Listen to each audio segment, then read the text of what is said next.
Hello, ಹೇಗಿದ್ದೀರಾ ಎಲ್ಲರೂ? ಚೆನ್ನಾಗಿದ್ದೀರಾ ಅನ್ಕೋತೀನಿ. ನಾನು ಚೆನ್ನಾಗಿದ್ದೀನಿ. ನಾನು ನಿಮ್ಮ ವೀಣಾ ಸುರೇಶ್. ಎಲ್ರಿಗೂ ನನ್ನ ಕಾರ್ಯಕ್ರಮವಾದ ಕಥಾಸರಣಿ ರಾಗಸುತೆ ಜೊತೆ ಕಾರ್ಯಕ್ರಮಕ್ಕೆ ಆತ್ಮೀಯ ಸ್ವಾಗತ. ನಾನು ಮೊದಲೇ ಹೇಳಿದಾಗೆ ನನಗೆ ಆರೋಗ್ಯ ಸರಿ ಇರಲಿಲ್ಲ ಸ್ವಲ್ಪ, ಅದಕ್ಕೆ 2 ದಿವಸದಿಂದ ನನಗೆ ವಿಡಿಯೋ ಹಾಕೋಕ್ಕಾಗಿರಲಿಲ್ಲ. ಸಾರಿ ಎಲ್ರಿಗೂ, ಕಾಯ್ತಾ ಇರೋರು ಎಲ್ರಿಗೂ ಸಾರಿ.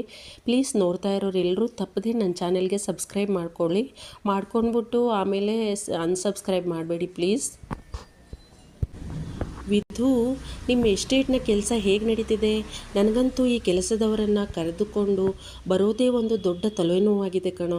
ಒಬ್ಬರೂ ಸಿಗಲ್ಲ ಟೈಮ್ಗೆ ಕಣೋ ಎಂದು ತನ್ನ ಗೋಳು ಹೇಳಿಕೊಂಡಿದ್ದ ಪವನ್. ನಂದು ಇನ್ನೇನಿರುತ್ತೆ ಪವಿ, ಎಲ್ಲ ಕಡೆನೂ ಇದೇ ಗೋಳು, ಸಿಗಲ್ಲ ಕೆಲಸದವರು. ನಮ್ಮದೇನು ಹೇಗೋ ನಡೆದು ಹೋಗುತ್ತೆ.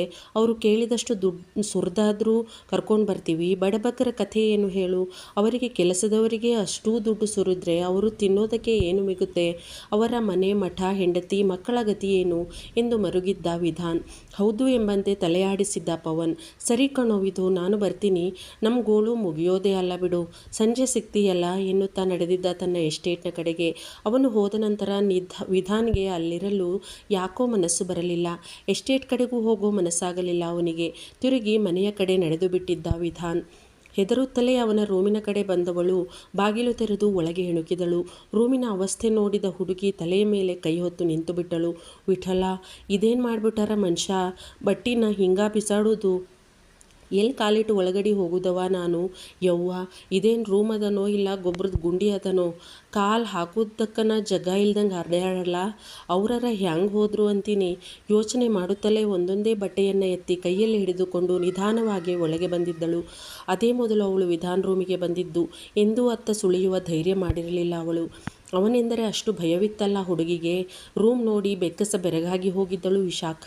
ಏನವ ಇದು, ರೂಮ್ ಅದನೋ ಇಲ್ಲ ಅರಮನೆ ಅದನೋ? ಕಣ್ಣರಳಿಸಿ ಸುತ್ತಲೂ ನೋಡುತ್ತಾ ಬಾಕಿಯಾಗಿ ಬಿಟ್ಟಿದ್ದಳು. ದೊಡ್ಡದಾದ ರೂಮ್, ಸುತ್ತಲೂ ಆಕಾಶ ನೀಲಿ ಕಲರ್ ಪೇಂಟ್, ಅದೇ colour window curtain, door curtain, ಗೋಡೆಯ ಮೇಲೆ ಅಲ್ಲಲ್ಲಿ ಚಂದದ ಸೀನರಿ ಡಿಸೈನ್ ಮಾಡಿದ್ದರು.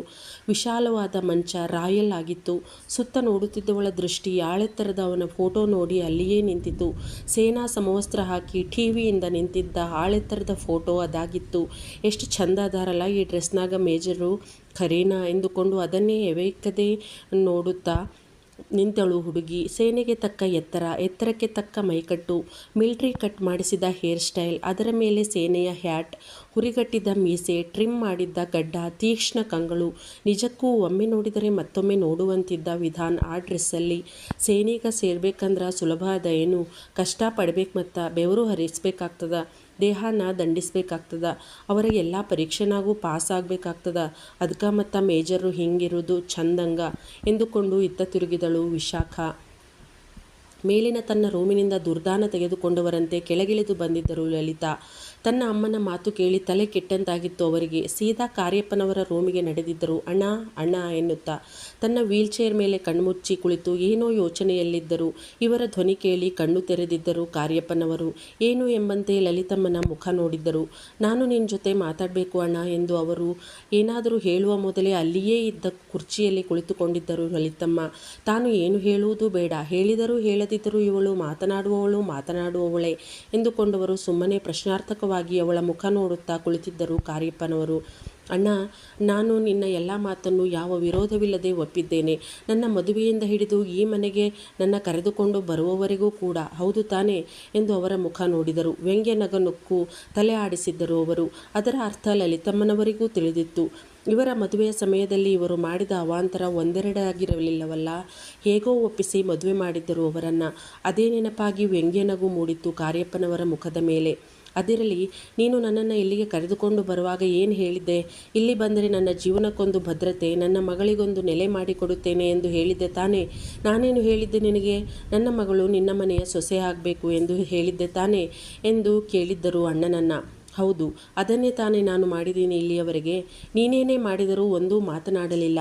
ಈ ಮನೆಯಲ್ಲಿ ನೀನು ನಮ್ಮ ಮನೆಯವಳ ಥರ ಇದೆಯಾ? ಮನೆಗೆ ನಿನ್ನಿಂದ ಸ್ವಲ್ಪವಾದರೂ ಸಹಾಯ ಆಗಿದೆಯಾ? ಮಾಡುವ ಮನಸ್ಸಾದರೂ ಇದೆಯಾ ನಿನಗೆ? ಸ್ವಂತ ನಿನ್ನ ಅಮ್ಮನನ್ನು ನೋಡಿಕೊಳ್ಳಲು ಒಪ್ಪದೇ ಇರೋಳು ನೀನು. ಹೋಗಲಿ ಅಂದರೆ ಮನೆಯಲ್ಲಿ ನೆಮ್ಮದಿಯಿಂದ ಇರೋಕ್ಕಾದರೂ ಬಿಡ್ತೀಯಾ? ಅದೂ ಇಲ್ಲ. ದಿನ ಬೆಳಗಾದರೆ ಏನಾದರೂ ಒಂದು ರಗಳೆ ರಾಮಾಯಣ ಗೆದ್ದೇ ಇರುತ್ತೇನೆಂದು. ಆದರೂ ನಾನು ಯಾಕೆ ಸುಮ್ಮನೆ ಇದ್ದೀನಿ ಗೊತ್ತಾ?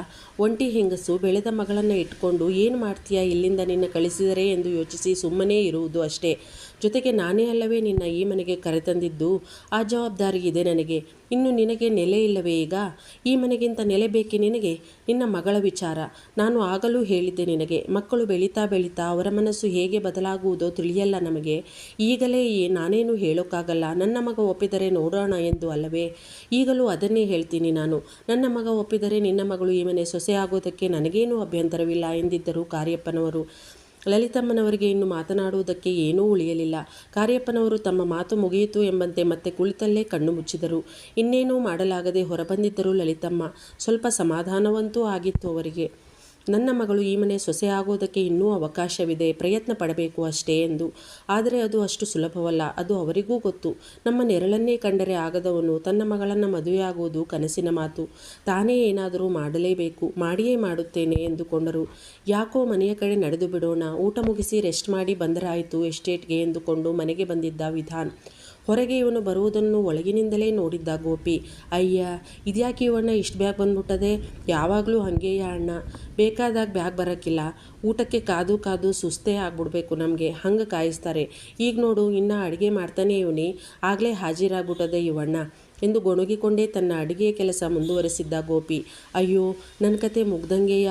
ವಿಧಾನ್ ತನಗೆ ವಹಿಸಿದ್ದ ಕೆಲಸ ನೆನಪಾಗಿ ತಲೆಯ ಮೇಲೆ ಕೈ ಹೊತ್ತುಕೊಂಡಿದ್ದ ಅವನು. ಮರ್ತೇ ಹೋಗ್ಬಿಡೋದ ನನಗೆ ಇವಣ್ಣ ಹೇಳಿರೋ ಕೆಲಸ. ಈಗೇನೂ ಮಾಡೋಕ್ಕಾಗಕ್ಕಿಲ್ಲ. ಏನಾರ ಆಗಲಿ ಸುಮ್ಮನೆ ನಿಂತ್ಕೊಂಡು ಬಯಸ್ಕೊಬಿಡ್ತೀನಿ ಅಷ್ಟೇಯ. ಆ ಬಟ್ಟೆನ ಮಡ್ಚಕ್ಕೆ ಒಂದಿನ ಬೇಕಾಯ್ತದೆ. ನನಗೆಲ್ಲದೆ ಅಷ್ಟು ಟೈಮು. ಓ ಕಥೆ, ಮೊದಲು ಅಡುಗೆ ಮಾಡ್ಕೊತೀನಿ, ಆಮೇಲೆ ಏನಾಯ್ತದೋ ನೋಡ್ಕೊಂಡ್ರಾತು ಎಂದುಕೊಂಡು ತನ್ನ ಕೆಲಸ ಮುಂದುವರೆಸಿದ್ದ ಗೋಪಿ. ಒಳಗೆ ಬಂದವನೇ ದಡದಡನೆ ಮಹಡಿಯ ಮೆಟ್ಟಿಲು ಹತ್ತತೊಡಗಿದ್ದ ವಿಧಾನ್ ತನ್ನ ರೂಮಿನತ್ತ ಹೊರಡಲು. ತನ್ನ ಅತ್ತೆ ಅನ್ನಿಸಿಕೊಂಡ ಹೆಂಗಸು ತನ್ನ ತಂದೆಯ ರೂಮಿನಿಂದ ಹೊರಬರುತ್ತಿರುವುದನ್ನು ನೋಡಿಬಿಟ್ಟಿದ್ದ. ಏನೋ ಅವರ ತಲೆಗೆ ತುಂಬಿ ಬಂದಿದೆ ಈ ಅತೃಪ್ತ ಆತ್ಮ. ಏನೋ ಮಸಲತ್ತು ನಡೆಸುತ್ತಿದ್ದಾಳೆ ಈ ಹೆಂಗಸು ಎಂದುಕೊಂಡಿದ್ದ ಮನಸ್ಸಿನಲ್ಲಿಯೇ. ಗೋಪಿಯನ್ನು ಕೂಗಿದ್ದ ಬೇಕೆಂದೆ. ಗೋಪಿ, ಏನೋ ಇವತ್ತನಾದರೂ ವಿಶೇಷ ಇದೆಯಾ? ಯಾಕೋ ಸಮಾಜ ಉದ್ಧಾರ ಮಾಡೋ ಜನ ಎಲ್ಲ ಮನೇಲೇ ಇದ್ದಾರೆ ಇಷ್ಟು ಹೊತ್ತಾದರೂ? ಅಥವಾ ಸಮಾಜದ ಜನನೇ ನೀವೇನು ನಮ್ಮನ್ನು ಉದ್ಧಾರ ಮಾಡೋದು ಬೇಡ, ಮೊದಲು ನೀನು ನೋಡ್ಕ ಅಂದವ್ರ ಹೆಂಗೆ?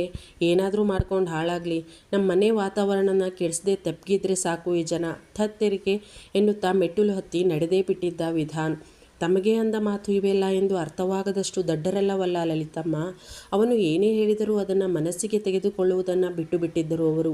ಒಂದು ತರಹದ ಜಾಣ ಕಿವುಡು ಅವರದು. ಇನ್ನೆಷ್ಟು ದಿನ ಮೆರೆದಾಡ್ತಾರೆ ಜನ ಎಂದುಕೊಂಡು ಒಳಗೊಳಗೆ ಹಲ್ಲು ಮಸೆದು ಸುಮ್ಮನಾಗುತ್ತಿದ್ದರು. ಏನೂ ನಡೆದೇ ಇಲ್ಲದವರಂತೆ ತಮ್ಮ ರೂಮಿಗೆ ಹೊರಟರು.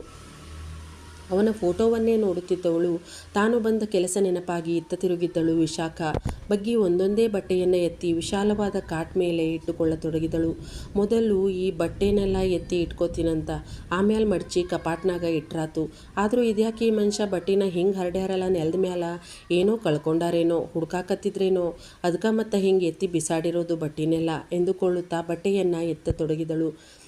ಅಲ್ಲಿದ್ದ ಅರ್ಧದಷ್ಟು ಬಟ್ಟೆಗಳು ಸೈನಿಕರ ಸಮವಸ್ತ್ರಗಳೇ. ಅದನ್ನು ನೋಡಿದವಳಿಗೆ ಒಂದು ತರಹದ ಹೆಮ್ಮೆಯ ಭಾವ. ಅವಳಿಗೆ ಯಾಕೋ ಸೈನಿಕರು ಎಂದರೆ ಅಪಾರ ಗೌರವ, ಹೆಮ್ಮೆ ಮೊದಲಿನಿಂದಲೂ. ಅವನ ಸಮವಸ್ತ್ರವನ್ನು ಮಡಿಚಿ ಒಂದು ಸಲ ಸವರಿದವಳಿಗೆ ಅಪಾರ ಹೆಮ್ಮೆಯಾಯಿತು. ಮತ್ತೆ ಬಗ್ಗಿದಳು ಉಳಿದ ಬಟ್ಟೆಗಳನ್ನು ಎತ್ತಿಕೊಳ್ಳಲು. ತನ್ನ ಅಪ್ಪನಿಗೆ ಅದ್ಯಾವ ದೇವರು ಅಂತ ದರಿದ್ರ ಬುದ್ಧಿ ಕೊಟ್ಟಿದ್ದನೋ ಈ ಹೆಂಗಸನ್ನು ಮನೆಗೆ ಕರೆದುಕೊಂಡು ಬರುವಾಗ. ಮನೇನೇ ನರಕ ಮಾಡಿಬಿಡ್ತಾರೆ ಬಿಟ್ರೆ ಈ ಜನ. ಥತ್, ಎಷ್ಟು ಅಂತ ಬಡ್ಕೊಳ್ಳೋದು ನಾನು? ಕೇಳೋರು ಬೇಕಲ್ಲ, ಏನಾದರೂ ಮಾಡ್ಕೊಂಡು ಹಾಳಾಗಲಿ ಎಂದು ಬೈದುಕೊಳ್ಳುತ್ತಾ ತನ್ನ ರೂಮಿನ ಬಾಗಿಲಿಗೆ ಬಂದಿದ್ದ ವಿಧಾನ್. ತನ್ನ ಟೀ ಶರ್ಟ್ ತೆಗೆದು ಕೈಯಲ್ಲಿ ಹಿಡಿದುಕೊಂಡು ಒಳಗೆ ಅಡಿ ಇಟ್ಟಿದ್ದ. ಬಗ್ಗಿ ಬಟ್ಟೆ ಆರಿಸುತ್ತಿದ್ದವಳು ಇವನ ಶೂ ಕಂಡು ಎದ್ದು ನಿಂತಿದ್ದಳು. ಅವನಿಗೂ ಒಂದು ಕ್ಷಣ ಗಾಬರಿಯಾಯಿತು. ಇವಳಂತೂ ತಲೆ ಸುತ್ತಿ ಬೀಳುವುದೊಂದೇ ಬಾಕಿ. ಅವನನ್ನೇ ಕಣ್ಣಗಲಿಸಿ ನೋಡುತ್ತಿದ್ದವಳು ಅವನ ಅವಸ್ಥೆಯನ್ನು ನೋಡಿ ಥಟ್ಟನೆ ಅವನಿಗೆ ಬೆನ್ನು ಹಾಕಿ ನಿಂತಳು. ಅವಳನ್ನೇ ನೋಡುತ್ತಿದ್ದವನಿಗೆ ಅವಳ ಈ ಚರ್ಯೆಯನ್ನು ನೋಡಿ ನಗು ಬಂದಿತು. ನಂತರ ತನ್ನ ಅವಸ್ಥೆಯನ್ನು ನೋಡಿಕೊಂಡವನು ಸರ್ರನೆ ತಿರುಗಿ ತನ್ನ ಹೆಗಲ ಮೇಲಿದ್ದ ಶರ್ಟ್ ತೆಗೆದು ಮೈಗೇರಿಸಿಕೊಂಡಿದ್ದ. ಏ ಹುಡುಗಿ, ಏನು ಮಾಡ್ತಿದ್ದೀಯಾ ನೀ ಇಲ್ಲಿ? ಯಾರು ಹೇಳಿದ್ದು ನಿನಗೆ ಇಲ್ಲಿಗೆ ಬರೋದಕ್ಕೆ? ಯಾಕೆ ಬಟ್ಟೆ ಎತ್ತುತ್ತಾ ಇದೀಯಾ? ಜೋರಾಗಿ ಕೇಳಿದವನು ಈ ಕೆಲಸನ ಗೋಪಿಗೆ ಹೇಳಿದ್ದೆ ನಾನು. ಎಲ್ಲಿ ಹಾಳಾಗಿ ಹೋಗಿದ್ದಾನೆ ಇವನು, ಸಣ್ಣದಾಗಿ ಗೊಣಗಿದ. ಅವನಿಗೆ ಯಾಕೋ ಅವಳು ತನ್ನ ಮನೆಯ ಕೆಲಸವನ್ನೆಲ್ಲ ಮಾಡೋದು ಇಷ್ಟವಾಗುತ್ತಿರಲಿಲ್ಲ. ಮುದುಕಮ್ಮನ ಯೋಗಕ್ಷೇಮ ನೋಡ್ಕೊಳ್ಳೋದಕ್ಕೆ ಬಂದ ಹುಡುಗಿ ಇದು, ಮನೆ ಕೆಲಸಕ್ಕಲ್ಲ ಎನ್ನುವುದು ಅವನ ಮನಸ್ಸಿನಲ್ಲಿತ್ತು. ಅದಕ್ಕೆ ಈ ಅಸಮಾಧಾನ. ಆದರೆ ಅವಳು, ನಾನು ಈ ಕೆಲಸ ಮಾಡಕತ್ತೀನಂತ ಕೋಪ ಬರ್ತದೇನೋ ಮೇಜರ್ಗ, ನಾನು ಅವರ ಬಟ್ಟೆ ಮುಟ್ಟಿನಲ್ಲ, ಅವರಿಗದು ಇಷ್ಟ ಆಗಂಗಿಲ್ಲೇನೋ, ನಾನು ಎಷ್ಟಂದ್ರೂ ಹೊರಗಿನಾಕಿನ ಅಲ್ಲೇನ, ಈ ಮನೆಯಾಕಿ ಅಲ್ಲಲ್ಲ. ಮುಖ ಚಿಕ್ಕದಾಯಿತು ಅವಳದು. ಏನು ಮಾತನಾಡಬೇಕೆಂದು ತಿಳಿಯುತ್ತಿಲ್ಲ ಅವಳಿಗೆ, ಏನು ಮಾಡಬೇಕೆಂದೇ ಅರ್ಥವಾಗಲಿಲ್ಲ. ಭಯ, ಗಾಬರಿಗೆ. ತಿರುಗಿ ಹೊರಗೆ ಹೊರಡಲು ನೋಡಿದಳು.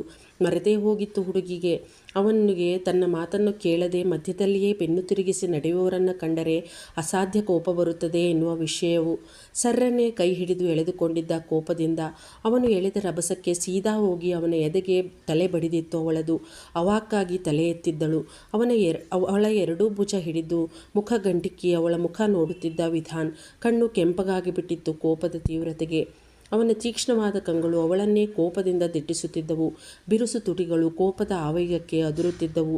ಅವಳಿಗೆ ಅವನು ಹಿಡಿದ ಹಿಡಿತಕ್ಕೆ ಭುಜ ನೋಯತೊಡಗಿತ್ತು. ಅವನನ್ನೇ ದೀನಳಾಗಿ ನೋಡುತ್ತಿದ್ದವಳ ಕಂಗಳು ತುಂಬಿ ಕಣ್ಣೀರು ಅವಳ ಕೆನ್ನೆಯನ್ನು ತೋಯಿಸಿದ್ದವು. ಕೋಪದಿಂದ ನೋಡುತ್ತಿದ್ದವನ ಮುಖ ಮೃದುವಾಯಿತು. ಅವಳ ಕಣ್ಣೀರು ನೋಡಿ ಹಿಡಿತ ತನ್ನಿಂದ ತಾನೇ ಸಡಿಲವಾಯಿತು. ಅವಳ ಮೃದುವಾದ ದುಂಡುಗೆಳೆಗಳನ್ನು ತೋಯಿಸಿತ್ತು ಕಣ್ಣೀರು. ಕಣ್ಣು ಕೆಂಪಗಾಗಿ ಬಿಟ್ಟಿತ್ತು. ತುಟಿಗಳು ಅದುರುತ್ತಿದ್ದವು ದುಃಖದ ತೀವ್ರತೆಗೆ. ಪಶ್ಚಾತ್ತಾಪವಾಯಿತು ಅವನಿಗೆ ತನ್ನ ವರ್ತನೆ ಮೇಲೆಯೇ ಈಗಿನ ಅವಳ ಸ್ಥಿತಿ ನೋಡಿ. ಅವನಿಗೆ ಅರಿವಿಲ್ಲದೆಯೇ ಅವನ ಕೈಗಳು ಅವಳ ಮೃದುಗೆನ್ನೆಯ ಮೇಲೆ ಜಾರುತ್ತಿದ್ದ ಕಣ್ಣೀರನ್ನು ಒರೆಸಿದ್ದವು ಅತೀ ಮೃದುವಾಗಿ. ಅವಳ ಮುಖದತ್ತ ಬಾಗಿ ಅವಳ ಮುಖಕ್ಕೆ ಅಂಟಿದ್ದ ಮುಂಗುರುಳನ್ನು ಸರಿಸಿ ಅಯೋಮಯಳಾಗಿ ತಕ್ಷಣ ತಲೆ ಎತ್ತಿ ಅವನನ್ನೇ ತುಂಬಿದ ಕಂಗಳಿಂದ ನೋಡಿ ಒಂದು ಹೆಜ್ಜೆ ಹಿಂದೆ ಇಟ್ಟಳು ಹುಡುಗಿ. ಅವನ ಹಿಡಿತ ಸಡಿಲಗೊಂಡಿತ್ತಲ್ಲ. ಸರ್ರನೆ ಅವಳಿಗೆ ಬೆನ್ನು ಹಾಕಿ ಹಣೆಯನ್ನು ನೀವಿಕೊಂಡು ತಲೆ ಕೊಡವಿದ. ಹೋಗು ಹೋಗು ಇಲ್ಲಿಂದ ಮೊದಲು. ಇವೆಲ್ಲ ನಿನ್ನ ಕೆಲಸ ಅಲ್ಲ. ನನಗೆ ಇವೆಲ್ಲ ಇಷ್ಟ ಆಗಲ್ಲ. ನೀನು ನನ್ನ ಮುದುಕಮ್ಮನನ್ನು ನೋಡಿಕೊಂಡರೆ ಸಾಕು. ಗೋಪಿಯನ್ನು ಕಳಿಸು, ನೀನು ಹೋಗು ಎಂದಿದ್ದ. ಧ್ವನಿ ನಡುಗುತ್ತಿತ್ತು ಅವನದು ಭಾವೋದ್ವೇಗಕ್ಕೆ. ಕಷ್ಟಪಟ್ಟು ಇಷ್ಟು ಮಾತ್ರ ಹೇಳಲು ಶಕ್ತನಾಗಿದ್ದ ಅವನು. ಸರ್, ಅದು ಮತ್ತ ಅಣ್ಣ ಏನೋ ಹೇಳಬೇಕೆಂದುಕೊಂಡಿದ್ದಳು. ಧೈರ್ಯ ಮಾಡಿ ಹುಡುಗಿ. ನೀನೇನು ಹೇಳೋದು ಬೇಡ, ಮಾತಾಡಬೇಡ. ಹೇಳಿದೆ ತಾನೆ ನಿಂಗೆ. ಮೊದಲು ಇಲ್ಲಿಂದ ಹೋಗು, ಇಲ್ಲಿರಬೇಡ, ನಡುಗುವ ಧ್ವನಿಯಲ್ಲೇ ಹೇಳಿದ್ದ ವಿಧಾನ್. ಅವನಿಗೆ ಯಾಕೋ ಭಯವಾಗತೊಡಗಿತ್ತು. ಇವಳು ತನ್ನೆದುರಿಗೆ ಹೀಗೆ ಅಳುತ್ತಾ ನಿಂತಿದ್ದರೆ ತನಗೆ ಯಾಕೋ ಸಹಿಸಲು ಕಷ್ಟವಾಗುತ್ತೆ. ತನ್ನಿಂದ ಏನಾದರೂ ಅನುಚಿತ ನೋನೋ ಹಾಗಾಗಕೂಡದು. ತನ್ನ ಕಣ್ಣೆದುರಿನಿಂದ ಮೊದಲು ಕಳಿಸಿಬಿಡಬೇಕು ಈ ಹುಡುಗಿಯನ್ನು. ಅಷ್ಟೇ ಅವನಿಗೆ ಬೇಕಾಗಿದ್ದು ಈಗ. ಮತ್ತೆ ಬಾಯಿ ತೆರೆಯುವ ಧೈರ್ಯವಾಗಲಿಲ್ಲ ಅವಳಿಗೆ. ನಿಧಾನವಾಗಿ ತಿರುಗಿ ರೂಮಿನಿಂದ ಹೊರನಡೆದಿದ್ದಳು. ಅವಳು ಸಣ್ಣದಾಗಿ ನಡುಗುತ್ತಿದ್ದಳು. ಅವನನ್ನು ಅಷ್ಟು ಹತ್ತಿರದಿಂದ ನೋಡಿದ್ದಳು ಮೊದಲ ಬಾರಿಗೆ. ಮುಖಭಾವ ಅತ್ಯಂತ ಮೃದುವಾಗಿತ್ತು ಅವನದು. ಅವಳ ಮುಖಕ್ಕೆ ಅತಿ ಸಮೀಪದಲ್ಲಿದ್ದ ಅವನು. ಅವಳು ಯಾವತ್ತೂ ಅಂತಹ ಸಂದರ್ಭವನ್ನು ತನ್ನ ಜೀವಮಾನದಲ್ಲೇ ಎದುರಿಸಿದವಳಲ್ಲ. ಅಯೋಮಯವಾಗಿತ್ತು ಅವಳಿಗೆ. ಅದಕ್ಕೆ ಬುದ್ಧಿ ಕೆಲಸ ಮಾಡುವುದನ್ನೇ ನಿಲ್ಲಿಸಿತ್ತು ಅವಳಿಗೆ ಆ ಕ್ಷಣ. ಅವನ ಕೈಗಳು ನಿಧಾನವಾಗಿ ಅವಳ ಮುಂಗುರುಳನ್ನು ಸರಿಸಿದ್ದವು. ಅತಿ ಮೃದುವಾಗಿ ಅವಳ ಗುಳಿಗೆನ್ನೆಯ ಮೇಲೆ ಇಳಿಯುತ್ತಿದ್ದ ಕಣ್ಣೀರು ತೊಡೆದಿದ್ದವು. ನೆನೆಸಿಕೊಂಡವಳು ಬೆಚ್ಚಿದಳು. ಅದ್ಯಾಕೆ ಹಂಗ ನನ್ನ ಕಣ್ಣೀರು ಒರೆಸಿದ್ರಲ್ಲ ಮೇಜರು? ಎಲ್ಲ ನನ್ನ ಭ್ರಮೆಯದನೋ ಇದೆಲ್ಲ? ಆ ಮನುಷ್ಯ ಅದು ನನಗೆಲ್ಲೋ ತಲೆ ಕೆಲಸ ಮಾಡ್ದಂಗಾಗದ ಅನ್ನಿಸ್ತದ. ಅದಕ್ಕೆ ಮತ್ತು ಉಲ್ಟಾ ಸೀದಾ ಯೋಚಿಸಾಕತ್ತೀನಿ. ಹಾಗೇನೂ ಆಗಿರಂಗಿಲ್ಲ. ಭ್ರಮಿ ನನಗೆ ಅಂಜಿಕೆಯದ ಅಲ್ಲ ನನಗೆ ಅವ್ರಂದ್ರ, ಅದಕ್ಕೆ ಹೀಗೆಲ್ಲ ಅನ್ಸಾಕತ್ತೈತಿ ಅಷ್ಟ ಎಂದುಕೊಂಡವಳು ತಲೆ ತಗ್ಗಿಸಿ ಮೆಟ್ಟಿಲು ಇಳಿಯತೊಡಗಿದ್ದಳು. ವಿಶಾಖ